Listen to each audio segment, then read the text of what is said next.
de votre émission Universcience. Universcience, c'est la tribune de vulgarisation des travaux de recherche et de promotion de leurs auteurs. Retrouvez-nous tous les mardis et jeudis à partir de 16h et 15h30 sur Radio Univers. En rediffusion tous les jeudis et samedis à partir de 9h. Universcience, la science au service du développement. La science au service du développement.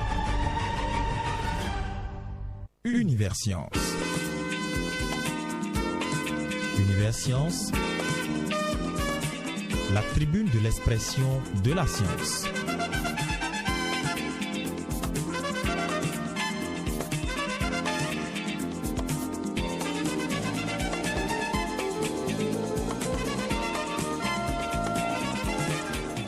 Universcience, mesdames et messieurs, bonsoir et merci de toujours prendre le rendez-vous de la science sur votre radio. Aujourd'hui, votre émission qui vous amène à la découverte des innovations scientifiques vous dirige ce soir sur le chemin de l'environnement et du sol.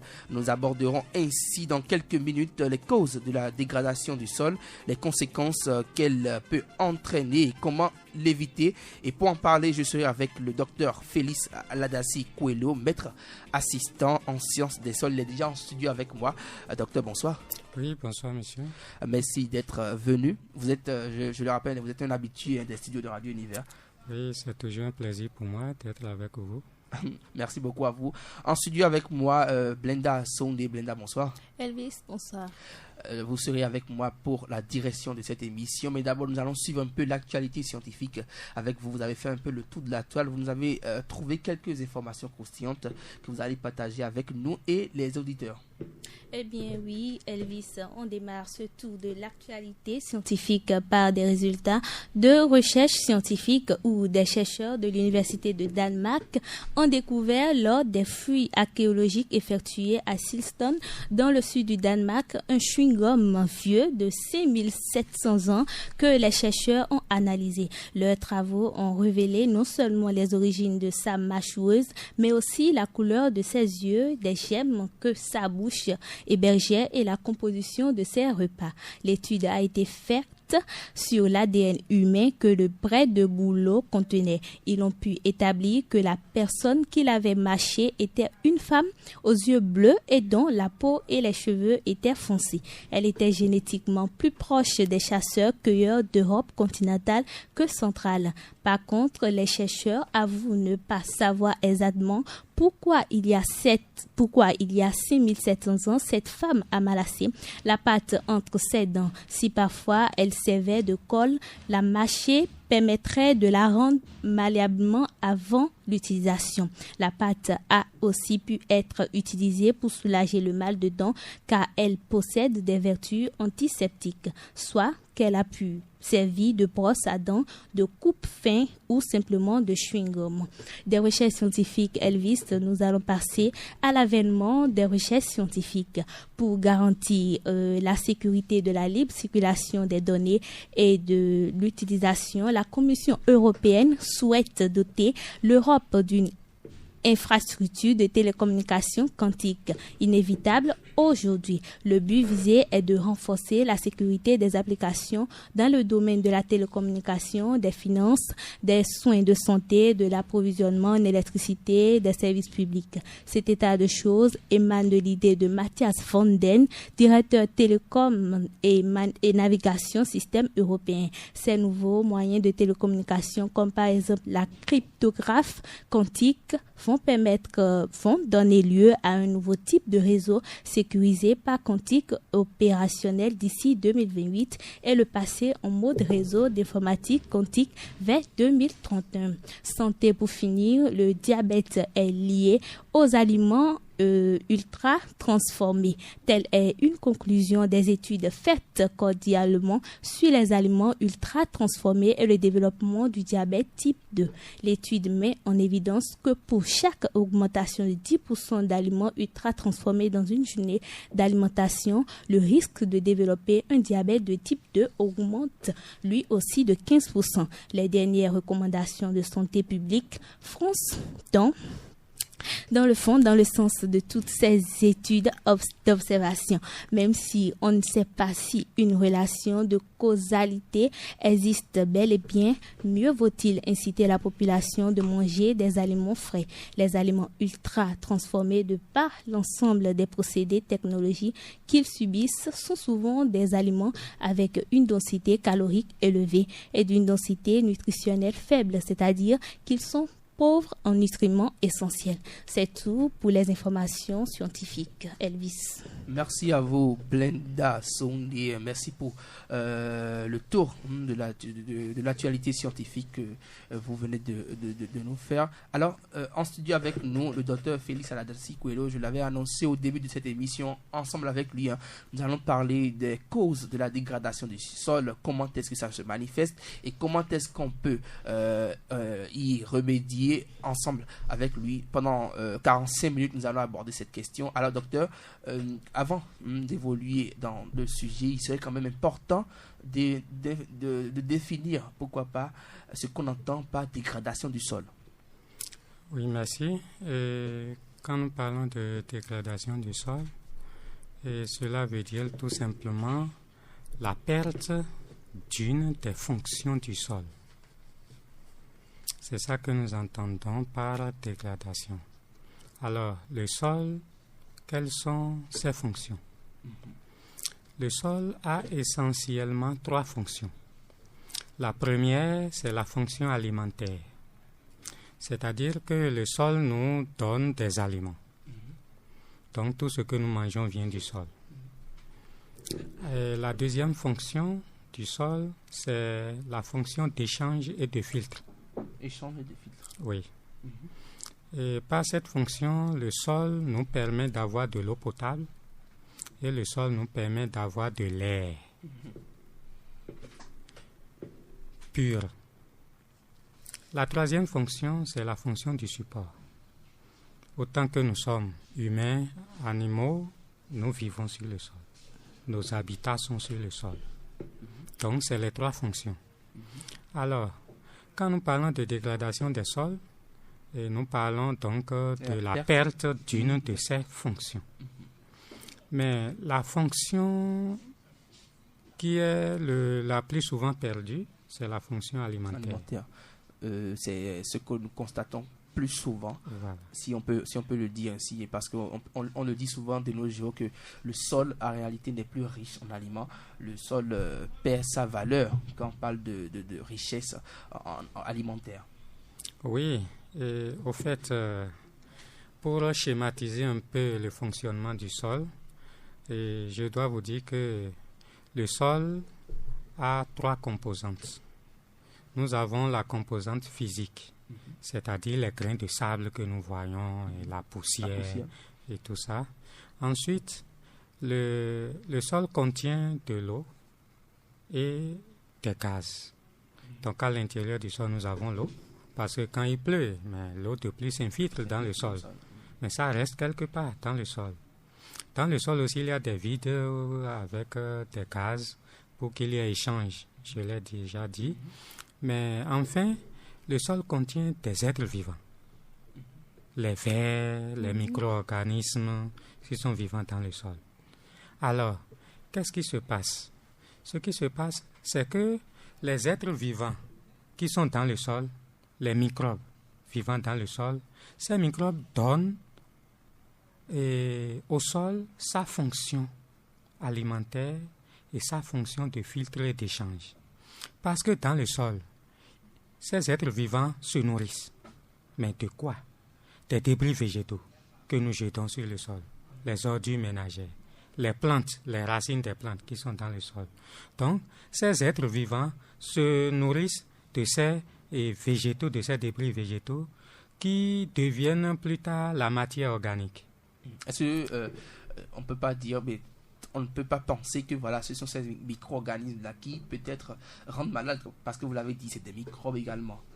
Oui, c'est des microbes, mais ici, moi, je veux beaucoup plus parler de leur action positive sur le sol. D'accord. Leur action nuisible, ça, c'est un autre débat. D'accord. Mais ils ont des actions positives. D'accord. Et pour ça, on a besoin d'eux dans le sol. Quand ils ne sont pas dans le sol, il y a problème. Alors, quand ils se nourrissent de ces végétaux, alors ils donnent au sol de la matière organique. Et c'est cette matière organique du sol qui s'associe avec les grains de sable qui sont dans le sol, avec l'eau du sol, pour donner ce que nous appelons agrégats. Et ce sont ces agrégats qui nourrissent les plantes, les cultures que nous mettons en place. Et c'est ça qui nous permet d'avoir la production, d'avoir les aliments. Alors, quand nous parlons de dégradation, qu'est-ce qui se passe? C'est que ces êtres vivants, quand ils sont menacés, ils n'arrivent donc pas à produire de la matière organique pour le sol. Et s'il n'y a pas de matière organique pour le sol, il ne peut pas avoir des agrégats. Et s'il n'y a pas des agrégats, les cultures n'ont pas alors d'aliments pour bien produire. Et s'il n'y a pas de production, nous disons que la terre est dégradée. Pour quand même parler de la dégradation des sols, il faudra quand même qu'on arrive à permettre à nos auditeurs d'être au même niveau d'information que nous. Vous allez essayer de rappeler les types de sols qui existent et passons par là, nous allons revenir sur la dégradation. Ok, il y a beaucoup de types de sols, mais je vais prendre la grande catégorie que nous avons au Bénin, dans notre pays. Exactement. Et dans notre pays, nous avons 5 grands types de sols. Nous avons les sols peu évolués, que nous appelons aussi sols minéraux bruts. Ces sols, on les retrouve souvent à la côte béninoise. Donc Cotonou, Grand Popo, Sémé et consorts. On les retrouve aussi en partie à l'extrême nord, Carré-Maman, Malanville, Tanguieta et consorts. C'est les sols minéraux bruts ou peu évolués. Ensuite, nous avons les sols ferralitiques. Les sols ferralitiques que nous appelons familièrement terre de bar. Et ces sols se retrouvent dans les plateaux au niveau du Bénin, tels que Alada, Abomey, et Corvée-Zagnado, là où on retrouve Adja. Voilà, donc c'est là on trouve ces sols-là. Et ensuite, nous avons les sols hydromorphes, donc les sols gorgés d'eau de façon temporaire ou permanente. Et là, nous avons nos vallées, les bas-fonds. Ils sont retrouvés dans les milieux, dans les zones humides. Voilà, tout à fait. Telle que la vallée de l'Ouémé, qui est la deuxième la plus riche au monde. Et nous avons aussi les sols ferrugineux. Les sols ferrugineux, c'est le type de sol le plus représenté au Bénin, à près de 65% de notre territoire. Donc, ces sols se retrouvent en grande partie au nord et au centre et de façon éparse dans le sud. Et nous avons enfin les vertisols. Les vertisols, c'est les sols noirs. Pour permettre aux auditeurs de bien comprendre. C'est les sols noirs, durs, et difficiles à labourer. Et pendant la saison sèche, on constate que ces sols présentent des fentes. Mais pendant la saison des pluies, ces sols se gonflent et sont vraiment glissants. Voilà. Donc, voilà Et ces sols se retrouvent un peu dans l'Atlantique et un peu dans le plateau et l'Ouémé. Donc, voilà. Alors, un peu. Docteur, en termes de pourcentage, nous parlons de la dégradation, en termes de pourcentage, à combien de pourcents on peut évaluer la dégradation du sol au Bénin? Oui, là, on doit évaluer la dégradation à 2 niveaux. Et il y a le niveau de fertilité du sol. Et là, une étude nous a révélé que 91% de nos terres ont un niveau de fertilité faible. 91% de nos terres ont un niveau de fertilité faible, c'est-à-dire ne peuvent plus produire suffisamment d'aliments en quantité et en qualité suffisante. Mais si nous devons parler de la... Excusez-moi, quand vous dites 91% de nos terres, c'est à considérer les différents types de sol que oui, nous avons également. Oui, les différents types. Tout ce que nous avons comme terre agricole au Bénin, De façon générale. tout type réuni, voilà, 91%. 91%. Les 9%, c'est beaucoup plus au niveau des vertisols, les sols hydromorphes, qui sont des sols qui ne sont pas aussi sensibles à la dégradation. Voilà. Maintenant, quand nous prenons la dégradation à un niveau élevé, là, nous touchons alors l'érosion, c'est-à-dire le départ de la couche superficielle du sol. Là, nous sommes autour de 16 à 20%, mais cette étude n'a pas encore couvert tout le territoire national. Ça, c'est le résultat de 17 communes. 17 communes. Oui. Alors, quand on parle d'érosion, est-ce que ces différents types de sols-là sont érodés de la même manière? Non, pas du tout. Oui. Est-ce qu'il y en a Quand qui je prends résistent? par exemple les vertisols, Oui. voilà les sols qui résistent mieux à l'érosion. Les vertisols se dégrader, vraiment, c'est... Bon, on ne peut pas dire que c'est impossible. Qu'est-ce qui peut peut-être expliquer, mais qu'est-ce qui favorise les vertisols justement à éviter la dégradation et à pouvoir résister à la dégradation? Oui, les vertisols résistent à la dégradation parce que c'est un sol argileux qui est lourd, dont la tenue en argile dépasse parfois 20% et 40%, et peut aller jusqu'à 60%, la tenue en argile. Et l'argile étant un liant, c'est l'argile qui maintient les particules du sol, alors ce sol résiste bien à la dégradation. Parce que la dégradation a deux agents naturels, l'eau et le vent.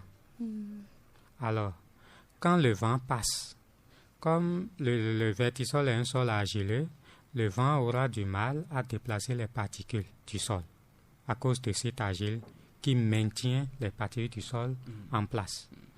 Si c'est la pluie, quelle que soit l'énergie cinétique, c'est-à-dire quelle que soit la force que les gouttelettes d'eau de pluie vont exercer sur le sol, si c'est un vertisol, il ne pourra pas éclabousser les particules du sol. Donc c'est un sol qui résiste bien à cause de sa texture, c'est-à-dire à cause de sa composition en argile. Alors, avant de venir sur les causes, vous avez dit que quand on parle de dégradation du sol, ce qui est plus constaté, c'est au niveau de l'alimentation, où on peut évaluer la dégradation du sol à un haut niveau, à ce niveau. Mais parlant des deux autres côtés, parlant d'échange et de filtres, et parlant de support, parlez-nous un peu de la dégradation à ces niveaux-là. Oui, quand je prends la fonction de support, et la dégradation a des effets, mais pas aussi nocifs à la survie de l'homme. Mais cela entraîne quand même quelques catastrophes, telles que les maisons qui se cassent. Nous avons interrogé certaines personnes, mais quelques experts qui nous ont affirmé que les risques de catastrophes au Bénin sont très très très minimes. Voilà, tout à fait. Donc, on peut dire que voilà, en termes de support, il n'y a pas il n'y a pas une situation alarmante. D'accord. Non.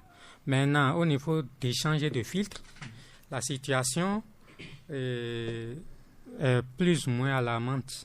C'est-à-dire que ce n'est pas encore critique, mais nous devons faire attention. Parce qu'au niveau de cette fonction, il y a la pollution, et l'utilisation abusive des intrants chimiques. Là, vous êtes déjà au niveau des causes, voilà. Ce qui peut justement causer la dégradation du sol. Oui. Je crois qu'au niveau de l'alimentation et de l'échange, échange et filtre, les deux se rejoignent. Alors, quand on parle des causes, des causes qui participent à la dégradation du sol, vous avez cité l'érosion. Qui fait partie qui participe aussi plus à la dégradation des sols. Est-ce qu'il y a d'autres facteurs qui participent aussi à cette dégradation-là? Oui, la dégradation a deux agents, deux facteurs principaux. Nous avons l'eau et le vent. L'eau et le vent. Oui, l'eau et le vent. Je pense que quand on parle de l'érosion, ça a plus trait à l'eau. Ça a trait aux deux. Quand on parle... Au fait, quand on parle de l'érosion, c'est déjà la dégradation physique. L'érosion, c'est un type de dégradation. C'est la dégradation physique. Et cette dégradation physique a plus d'impact sur la survie de l'homme que les autres types de dégradation. Les autres types de dégradation, on peut les corriger facilement. Mais quand la dégradation est physique, c'est difficile de corriger. Je vais vous donner un exemple par exemple. Et vous savez, avec nos pratiques aujourd'hui, on s'en fout des terres.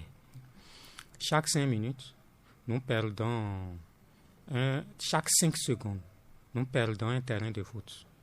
Chaque 5 secondes. Oui, nous perdons un terrain de foot en matière de dégradation physique. Mais ce terrain de foot que nous perdons en 5 secondes, pour le réhabiliter, pour qu'il retrouve toutes ses fonctions, surtout la fonction alimentaire, il nous faut peut-être 500 ans. Je ne sais pas, est-ce que vous pouvez mieux nous expliquer comment est-ce que c'est possible? Comment est-ce qu'en 5 secondes, on peut perdre un terrain de foot? Oui, c'est très facile, parce que quand nous mettons les feux aux brousses, mais les feux déjà en 1 minute, vous pouvez déjà ravager des hectares de superficie. Effectivement. Et les feux de brousse constituent un agent accélérateur de l'érosion, de la dégradation. D'accord. Voilà. Donc, l'érosion, c'est un type de dégradation, c'est la dégradation physique. Mais nous avons aussi la dégradation chimique, et qui n'est rien d'autre que la perte des éléments nutritifs qui sont dans le sol et consorts. Donc, nous avons 2 agents principaux, l'eau et le vent. Mais c'est des agents naturels. Et si l'homme n'intervenait pas, ces agents étant naturels, ne peuvent pas causer une dégradation nuisible à l'homme. Parce que leur effet érosif est très faible, négligeable. Si bien que la reconstitution du sol aussi se fait en compensation.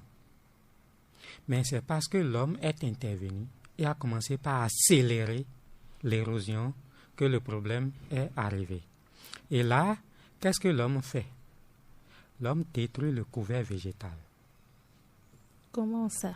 Oui. Comment ça se fait?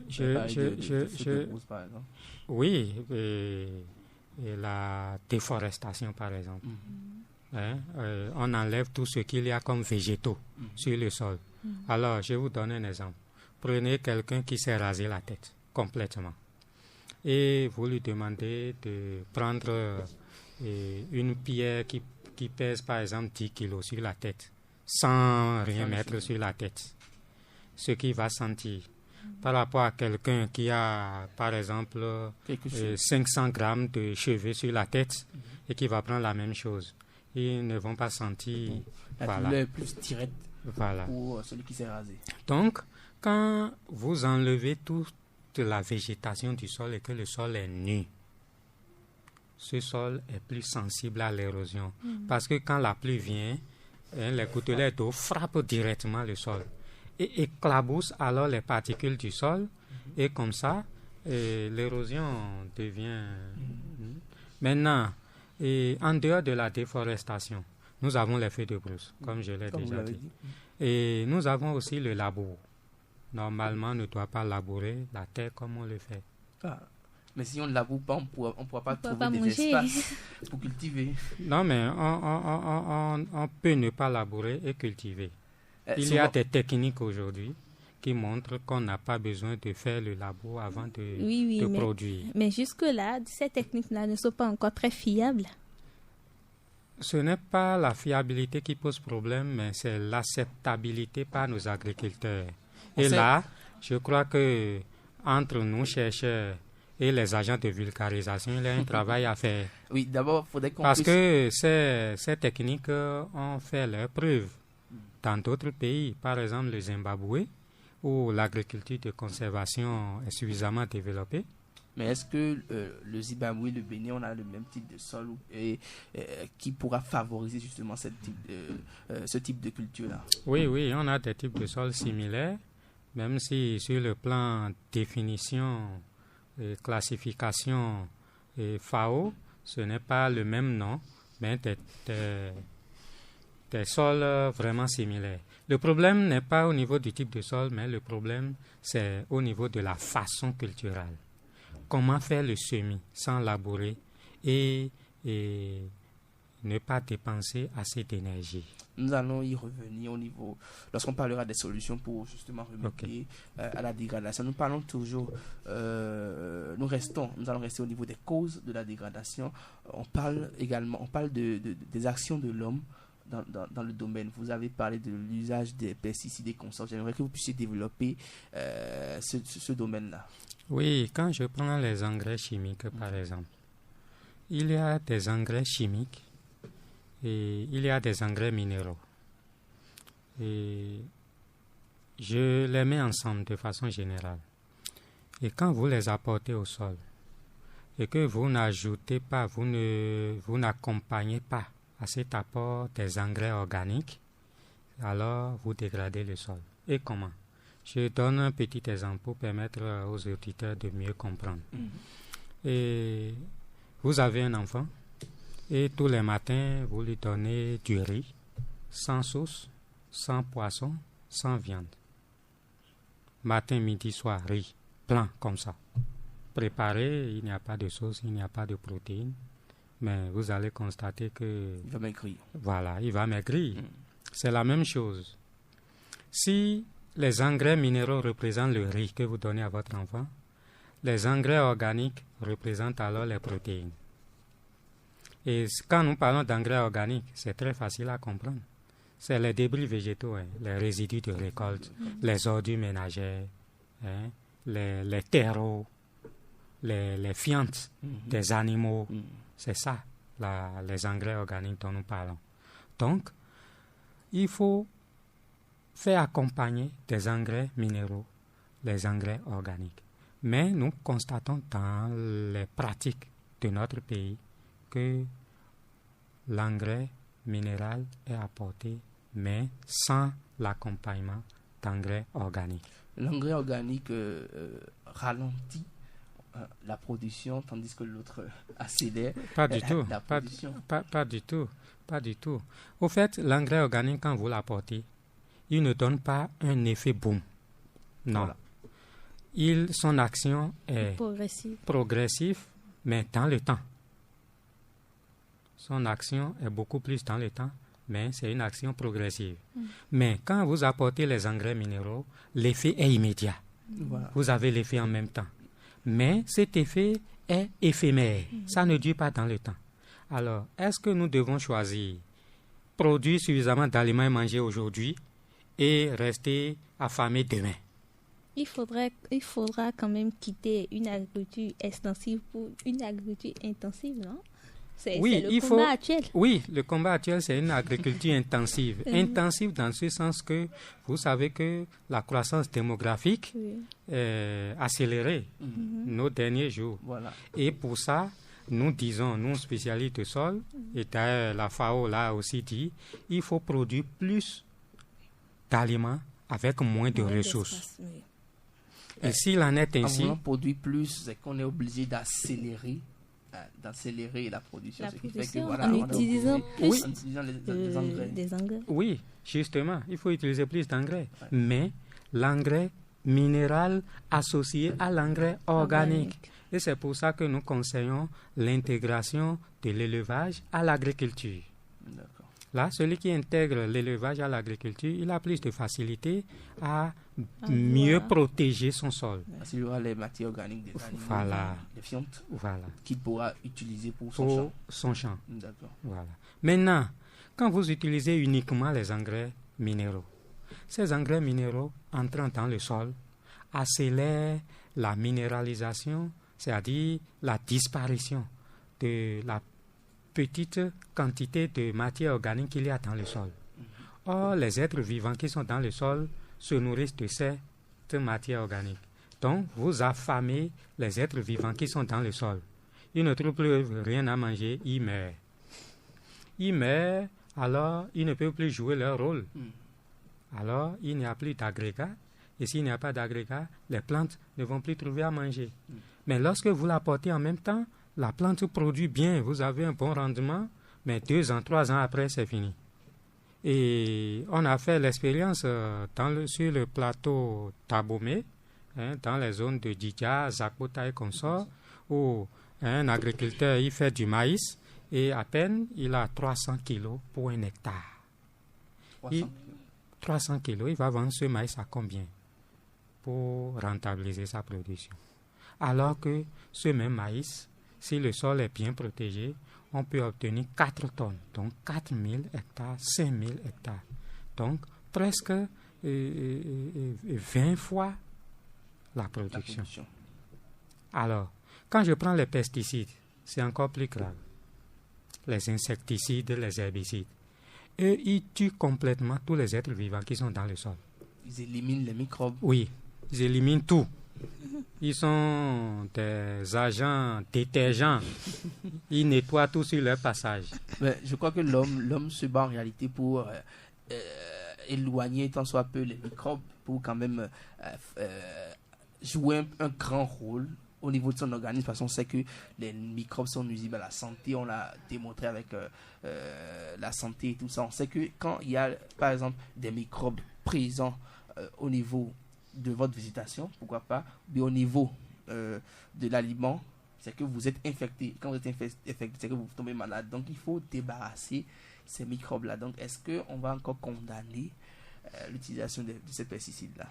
Oui, au fait, quand nous parlons de microbes, il en a qui sont utiles, mais il en a qui sont nuisibles. D'accord. Mais même les microbes nuisibles ont droit à la vie comme nous. Mais imaginez, on attrape un voleur, on dit mais ne le tuez pas, il a droit à la présomption d'innocence, à la vie, droit de l'homme, il faut le confier. Donc, les microbes nuisibles aussi ont droit à la vie. Mais ce qu'on doit accepter combattre, c'est de laisser ces microbes nuisibles détruire notre aliment. Voilà.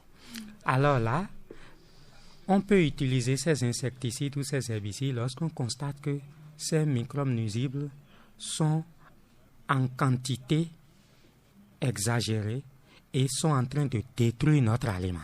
Si on a cette preuve, on doit les combattre. Mais si leurs dégâts ne sont pas encore nuisibles à la production, il faut les laisser tranquilles. Parce que c'est un équilibre au niveau de l'écosystème. C'est un équilibre. Et c'est ce qui s'est passé.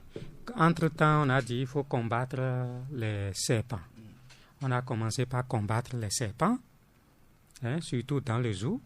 Mais à un moment donné, on a constaté quoi? On a constaté que parce qu'on a tué tous les serpents, les rongeurs, c'est-à-dire les rats, se sont multipliés.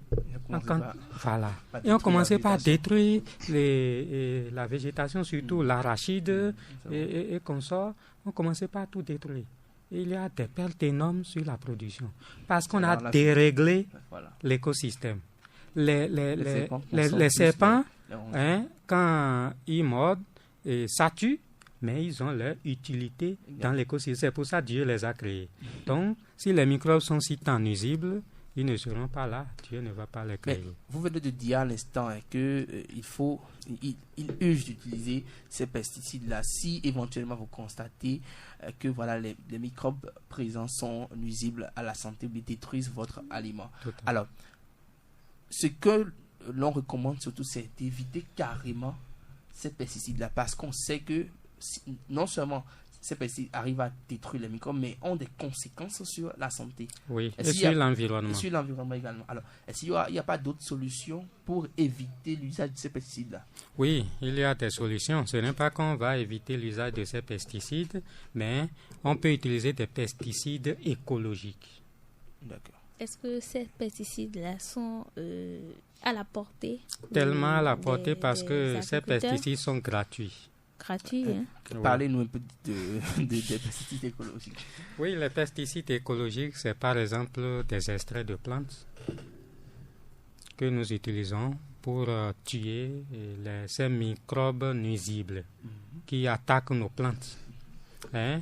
Et dans notre pays, nous en avons suffisamment. Nous avons par exemple le Nîmes qu'on peut utiliser.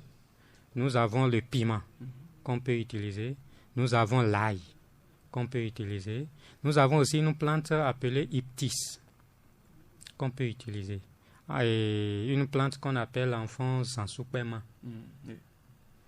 Donc, ces plantes, utilisées, pilées dans du mortier avec du pain de savon appelé palmida. Et vous prenez le liquide obtenu et vous arrosez vos cultures avec et les ravageurs vont s'éloigner. Ces techniques-là sont, disons, efficaces. Est-ce que les agriculteurs du fond fin du Bénin, là, est-ce qu'ils sont informés? Puisqu'il faut d'abord être informé avant de pouvoir chercher à pallier. Voilà. Est-ce que ces agriculteurs-là sont informés vraiment? Est-ce qu'ils sont informés? Ils doivent être informés, mais moi je ne peux pas confirmer oui ou non s'ils le sont parce que ce n'est pas mon rôle. Moi, je suis chercheur, je fais la recherche, les résultats sont là, je les mets à la disposition des agents de vulgarisation et aux agents d'encadrement, des cadres, d'apporter les informations aux agriculteurs. Donc, moi, je m'assure que mon rôle est bien joué, mais je sais quand même, à travers mes activités sur le terrain, que les agriculteurs ont l'information. Mais je ne peux pas dire que tous les agriculteurs ont l'information, mais je sais que des agriculteurs, on voit, il y a des ateliers de formation avec l'association des producteurs sur ces technologies. Le ministère de l'Agriculture essaie de jouer pleinement son rôle dans ce sens. Maintenant, est-ce que tous les agriculteurs sont informés? Je ne peux pas le dire. Alors, mais un autre problème dans notre pays par rapport à l'appropriation des résultats de recherche, c'est que nous avons souvent des producteurs que nous qualifions de paysans. Mais pour que l'agriculture se développe, il faut quitter le monde des paysans sans quitter le milieu rural. Il faut aller au monde des exploitants agricoles. Donc, nos élèves que nous formons dans les lycées agricoles, nos étudiants que nous formons dans les facultés d'agronomie, à la fin, ils doivent s'installer, créer des fermes agricoles, créer des exploitants. Et avec ces exploitants, mais eux, ils ont l'information, ils ont la connaissance, mais on n'aura plus de difficultés à dire est-ce que les agriculteurs sont informés de ci ou de ça. Mais avec vous, la presse aussi, vous pouvez nous aider à ce que les agriculteurs soient informés qu'il y a des pesticides écologiques gratuits pour eux. Ce que nous recommandons plus aux chercheurs, c'est d'aller vers d'aller à la base, d'aller coacher, pourquoi pas faire former ces agriculteurs-là, ces pratiquants du métier qui n'ont certainement pas l'information et qui sont obligés de faire comme ils peuvent, histoire de pouvoir se nourrir leur famille et assurer leurs besoins. Nous parlons des solutions pour quand même remédier à la dégradation. On a encore 7 minutes. Vous allez faire un bref rappel de ces solutions-là. Oui, pour éviter la dégradation des sols, de surcroît l'érosion, nous avons 6 catégories de solutions. Et la première catégorie, c'est ce que nous appelons GIFS. GIFS, c'est la gestion intégrée de la fertilité des sols, qui recommande d'utiliser juste un peu d'engrais minéraux et surtout les engrais organiques. Ensuite, nous avons l'agriculture de conservation. AC. Et l'agriculture de conservation, il ne faut pas labourer avant de semer. Et il ne faut pas brûler les résidus de l'air, il faut les laisser sur place et semer dedans. Très rapidement, comment est-ce qu'on ne peut pas labourer et semer? On sait que les herbes, la végétation présente dérange votre culture. Non, vous saclez le terrain et vous laissez les résidus sur place et vous semez. C'est comme une technique qui a été adoptée dans le fond fin de semer. Oui. J'ai eu une information la fois dernière qui avait une technique. On utilise des bâches.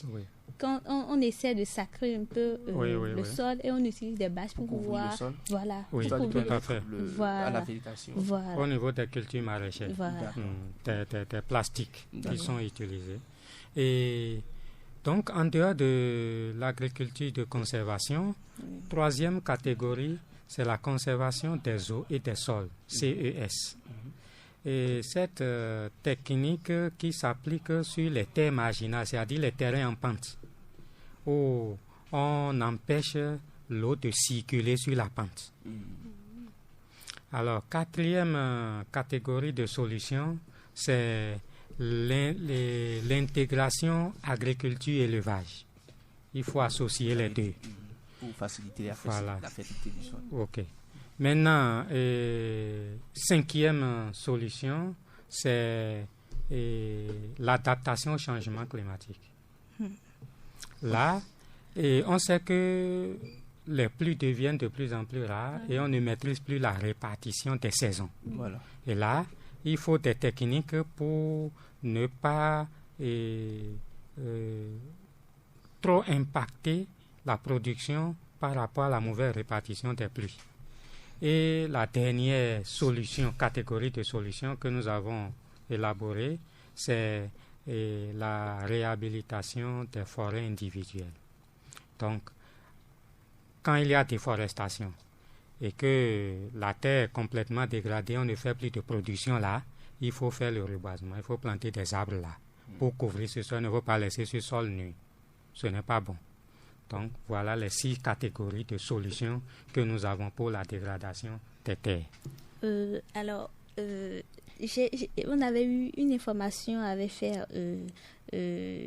comment dire, le tour de la toile. Oui, voilà. Et selon laquelle il faudra doter chaque famille des espaces qui va les permettre de pouvoir produire eux-mêmes les produits dont ils auront besoin pour l'alimentation. Voilà, pour l'alimentation. Est-ce que ça aussi ne fait pas partie des solutions qu'il faudrait adopter pour quand même pallier à la dégradation des sols? Au fait, ce n'est pas une solution pour lutter contre la dégradation des sols, mais c'est une solution pour consolider la sécurité alimentaire. Parce que tant que vous allez toujours acheter tout au supermarché ou tout importer, lorsque ces pays qui vous envoient leur nourriture auront des problèmes, vous êtes déjà malade. Donc, normalement, ce qui est conseillé, c'est que chaque famille doit avoir un petit jardin familial pour produire tout au moins les légumes. Et ça, moi, je l'ai expérimenté et ce n'est pas mauvais. Alors, nous parlons de la dégradation du sol. On a abordé un peu les causes, les conséquences et les approches de solutions que nous pourrons utiliser pour quand même éviter la dégradation du sol. Nous sommes avec le docteur Félix Aladassi Coelho. Alors, docteur, très rapidement, pour les zones urbaines, c'est vrai que nous parlons de l'alimentation. C'est que dans les zones urbaines, l'alimentation, la végétation n'est plus trop de mise. Mais qu'est-ce qu'on peut en une minute faire pour éviter également la dégradation du sol dans les zones urbaines? Dans les villes. Oui, il faut commencer d'abord par le reboisement. Au fait, au niveau des terres pleines et centraux, je vais dire, il faut mettre des arbres. D'accord. Après ça, au niveau de nos maisons, quel que soit le nombre d'étages ou le nombre de pavés posés dans la maison, il faut tout au moins de l'espace vert et quelques arbres. Je crois qu'avec ça, on peut déjà limiter l'effet de la dégradation dans les villes. Et ceux qui pensent qu'on ne peut plus planter dans les villes, je crois qu'ils ont alors tort. Oui, ils ont totalement tort. On doit planter dans les villes et il suffit de voir d'autres villes en dehors du Bénin et vous allez constater que on peut avoir une ville aussi belle mais avec beaucoup d'arbres. Une ville aussi belle avec beaucoup d'arbres. Mesdames et messieurs, nous sommes à la fin de Univers Science de ce jeudi qui a été mis en onde par Chrysostome Gaou David, réalisé par Tembiti Noukoué. Mesdames et messieurs, merci de nous avoir suivis en studio. Blenda Sondé et moi-même Elvis Yankadia. On se dit à mardi prochain pour également d'autres actualités scientifiques et une nouvelle émission scientifique. On remercie Radio Univers. À la prochaine.